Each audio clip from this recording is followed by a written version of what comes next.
नमस्कार दोस्तों, स्वागत है आपका इस YouTube चैनल में। आज का टॉपिक है प्रेजेंट परफेक्ट टेंस। दोस्तों, यदि आपने इससे पहले वाला वीडियो नहीं देखा है तो प्लीज इसे देख लें। डिस्क्रिप्शन में लिंक है, आप वहां से देख सकते हैं, या फिर YouTube के सर्च बॉक्स में टाइप करें एलोने संत और पूरे टेंस का जो है लिस्ट आ जाएगा, आपको वहां से भी देख सकते हैं। आइए शुरुआत करते हैं इसके पहचान से। प्रेजेंट परफेक्ट टेंस इंट्रोडक्शन यानी कि पहचान। जिस हिंदी वाक्य के अंत में चुका है, चुकी है, चुके हैं आदि शब्द आते हैं उसे कहते हैं प्रेजेंट परफेक्ट टेंस। जैसे मनोज गीत गा चुका है, पक्षी आकाश में उड़ चुका है, हम दूध पी चुके हैं, तो चुका है, चुकी है, चुके हैं यदि किसी वाक्य के अंत में आता है तो समझ लीजिए प्रेजेंट परफेक्ट टेंस ही है। यूज ऑफ हैज या हैव। आइए दोस्तों आगे बढ़ते हैं प्रेजेंट परफेक्ट टेंस में यूज होने वाले हेल्पिंग वर्ब के बारे में कि हैज कहाँ लगता है और हैव कहाँ लगता है। तो देखिए, ही सी इट नेम और एक वचन कर्ता, ही सी इट नेम और एक वचन कर्ता के साथ हैज का प्रयोग किया जाता है, सभी एक वचन कर्ता। और आई वी यू दे और सभी बहुवचन कर्ता के साथ हैव का प्रयोग किया जाता है। वेरी इजी है कि सभी एक वचन कर्ता, चाहे वो ही हो, सी हो, इट नेम हो और किसी का भी नाम हो, तो सभी एक वचन कर्ता के साथ हैज का प्रयोग किया जाता है।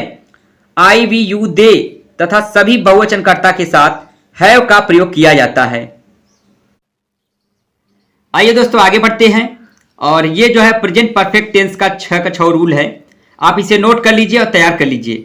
आइए हम लोग ट्रांसलेट करते हैं वन बाय वन मिल करके। तो पहले रूल को पहले उदाहरण के साथ हम लोग हल करेंगे। लिखा है कि सब्जेक्ट प्लस हैज या हैव प्लस वर्ब का थर्ड फॉर्म प्लस ऑब्जेक्ट। तो सबसे पहले हमें सब्जेक्ट की इंग्लिश लिखनी है, उसके बाद हैज या हैव में से कोई हेल्पिंग वर्ब लगाएंगे और वर्ब का थर्ड फॉर्म लगाकर ऑब्जेक्ट लिख देंगे। तो आइए शुरुआत करते हैं कि घोड़ा तेज दौड़ चुका है। घोड़ा तेज दौड़ चुका है, इसमें सब्जेक्ट क्या है? सब्जेक्ट है घोड़ा, तो हो जाएगा इसका हॉर्स। घोड़ा की इंग्लिश होती है हॉर्स, तो हो जाएगा the horse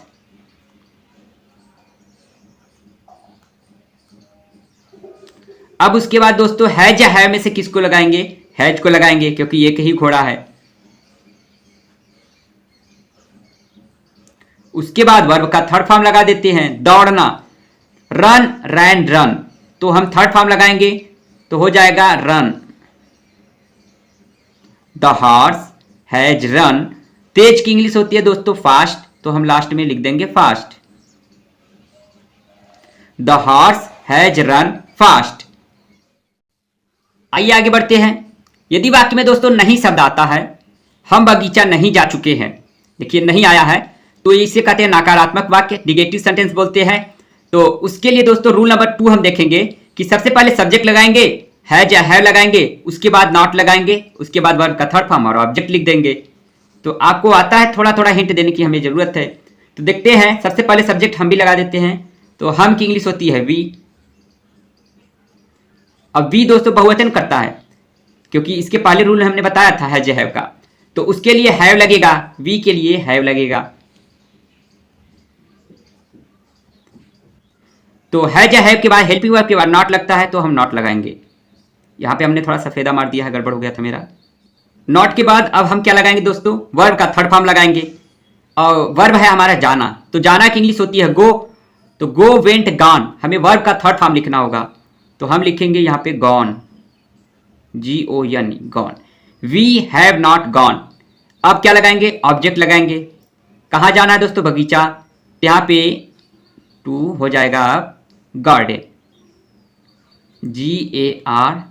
GARDEN। We have not gone to garden। आइए आगे बढ़ते हैं दोस्तों। तीसरा है सेंटेंस हमारे पास। यदि वाक्य में क्या शब्द आता है, जैसे कि क्या चपरासी घंटी बजा चुका है, क्या बच्चे क्रिकेट खेल चुके हैं, तो क्या अगर सेंटेंस से आगे आता है तो सबसे पहले हम क्या की इंग्लिश सब्जेक्ट को देखकर लगाएंगे। यदि सब्जेक्ट बहुवचन है तो उस क्या की इंग्लिश हम हैव देंगे। यदि सब्जेक्ट हमारा एक वचन है तो उसी क्या की इंग्लिश हैव देंगे, लेकिन हम व्हाट नहीं लिखेंगे। तो रूल नंबर तीसरा है कि हैज या हैव में से क्या लगाएंगे? हम हैज को लगाएंगे, क्योंकि हमारा सब्जेक्ट एक वचन है। तो सबसे पहले हम क्या की इंग्लिश लिख देते हैं दोस्तों, उसके बाद सब्जेक्ट लगाएंगे, वर्ब का थर्ड फॉर्म ऑब्जेक्ट हम लगा देंगे। तो रूल बाय रूल हम चलते हैं। सबसे पहले हैज लगाते हैं, हैज। उसके बाद क्या लगाएंगे, सब्जेक्ट लगाएंगे। सब्जेक्ट है हमारा चपरासी, तो हो जाएगा, चपरासी की इंग्लिश होती है द पियोन, पियोन होती है तो द लगाया जाता है। कोई प्रोफेशन हो तो उससे पहले हम द लगाते हैं। अब उसके बाद सब्जेक्ट लगा दिया गया, वर्ब का थर्ड फॉर्म लगाते हैं। वर्ब है हमारा बजाना, तो हो जाएगा रिंग, रिंग मीन्स होता है बजाना, उसका थर्ड फॉर्म होता है रिंग, रैंग, रंग, RUNG। हैज द पियोन रंग। अब क्या बचा है, लास्ट में ऑब्जेक्ट बचा है, रंग द बेल हो जाएगा, लास्ट में ऑब्जेक्ट लिख देंगे। बेल मीन्स घंटी होता है, BELL, क्वेश्चन मार्क लगा देते हैं। हैज द पियोन रंग द बेल, क्या चपरासी घंटी बजा चुका है। आइए आगे बढ़ते हैं दोस्तों, रूल नंबर 4 देखते हैं। 4th नंबर सेंटेंस से हल करेंगे कि क्या लड़के स्कूल से नहीं आ चुके हैं। यदि वाक्य में क्या आता है और वो पहले आता है और नहीं भी है तो क्या करेंगे, सबसे पहले हैज या हैव लगाएंगे, सब्जेक्ट के बाद हम नॉट लगाएंगे और वर्ब का थर्ड फॉर्म ऑब्जेक्ट लगा देंगे।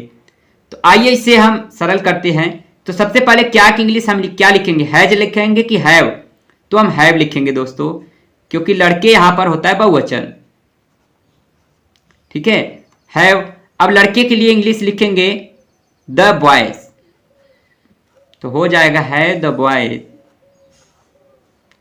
तो हमने क्या लिखा, हैज या हैव हो गया, सब्जेक्ट लगा दिया। अब हम नॉट लगाएंगे क्योंकि वाक्य में नहीं आया है, नॉट। अब क्या करेंगे, वर्ब का थर्ड फॉर्म लगाएंगे। आना की इंग्लिश क्या होती है, आना की इंग्लिश होती है कम, तो कम का सेकेंड थर्ड फॉर्म क्या होगा, कम, केम, कम, तो यहां पर होगा कम, कम हो गया। अब क्या लिखेंगे, ऑब्जेक्ट लिखेंगे, तो स्कूल से, तो हो जाएगा यहां पर from school, SCHOOL। Have the boys not come from school, क्या लड़के स्कूल से नहीं आ चुके हैं। आइए दोस्तों आगे बढ़ते हैं। यदि वाक्य में क्या कब कहां बीच में आता है, जैसे डाकिया पत्र कब ला चुका है, तो कब कहां कैसे यदि वाक्य के बीच में आता है, तो सबसे पहले हम रूल नंबर 5 देखेंगे कि सबसे पहले आपको उसी क्वेश्चन वर्ड की इंग्लिश लिखनी है और सब्जेक्ट को ध्यान में रखते हुए हैज या हैव लगाना है, यानी कि सब्जेक्ट बहुवचन तो हैव, सब्जेक्ट एक वचन तो हैज। उसके बाद हम सब्जेक्ट की इंग्लिश लिखेंगे, वर्ब का थर्ड फॉर्म लगाएंगे और ऑब्जेक्ट लिख देंगे। तो जैसा कि आप पहले टेंस में करते आए हैं बस वैसा ही है। तो आइए सबसे पहले क्वेश्चन की इंग्लिश लिखते हैं। कब की इंग्लिश होती है वेन, और कभी भी जब क्वेश्चन वर्ड लगता है तो उसके साथ एक हेल्पिंग वर्ब लगता है।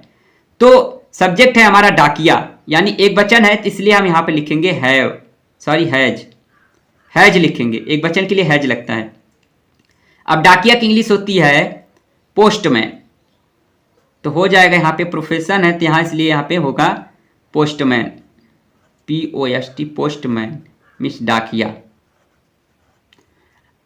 क्वेश्चन वर्ड हो गया, हेल्पिंग वर्ड हो गया और सब्जेक्ट हो गया। अब वर्ब का थर्ड फॉर्म लगाएंगे, यानी लाना, लाना की इंग्लिश होती है ब्रिंग और ब्रिंग का थर्ड फॉर्म होता है ब्रॉट, तो हो जाएगा यहां पर ब्रॉट, BROUGHT, ब्रॉट। पत्र की इंग्लिश होती है लेटर, तो हो जाएगा यहां पे brought letter, LETTER। When has the postman brought letter? आइए दोस्तों आगे बढ़ते हैं।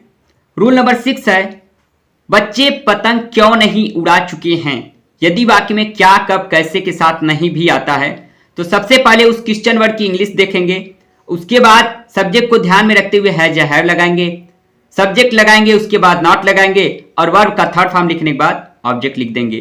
तो बाकी सब जानते ही हैं, हमें फटाफट कंप्लीट करते हैं। तो सबसे पहले इस क्वेश्चन वर्ड की इंग्लिश लिखेंगे, आया है क्यों, तो क्यों की इंग्लिश होती है वाई,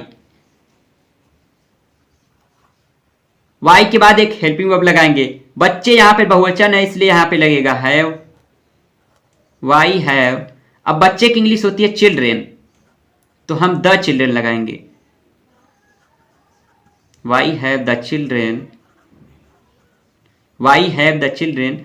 अब उसके बाद क्या लगाएंगे दोस्तों, सब्जेक्ट लगा दिया तो नॉट लगाएंगे, क्वेश्चन वर्ड है जो है सब्जेक्ट और नॉट, तो नॉट हम यहां लिख देते हैं, नॉट। उसके बाद वर्ब का थर्ड फॉर्म, तो उड़ाना, पतंग उड़ाना की इंग्लिश होती है फ्लाई, तो फ्लाई, फ्लू, फ्लोन, तो फ्लोन लिखेंगे, FLOWN। Why have the children not phloem, अब लास्ट में ऑब्जेक्ट लिखेंगे काइट, पतंग। Why have the children not phloem kite. तो प्रेजेंट परफेक्ट टेंस का सब रूल हमने दोस्तों 1 बाय 1 कंप्लीट कर दिया है। जो भी समस्या होती है आप कमेंट करें, और इसका एग्जाम्पल दोस्तों वीडियो के लास्ट में मिल जाएगा, ये रहा। आप प्रैक्टिस कीजिए घर पर अपने दोस्तों से पूछ करके, जो भी समस्या होती है आप हमें कमेंट कीजिए, जरूर सोल्यूशन मिलेगा। और यदि आप चैनल पर नए हैं तो प्लीज चैनल को सब्सक्राइब कर लीजिए, और यदि वीडियो अच्छा लगा हो तो प्लीज उसे लाइक करें। मिलते हैं नेक्स्ट वीडियो में नेक्स्ट टेंस के साथ, तब तक के लिए दोस्तों जय हिंद।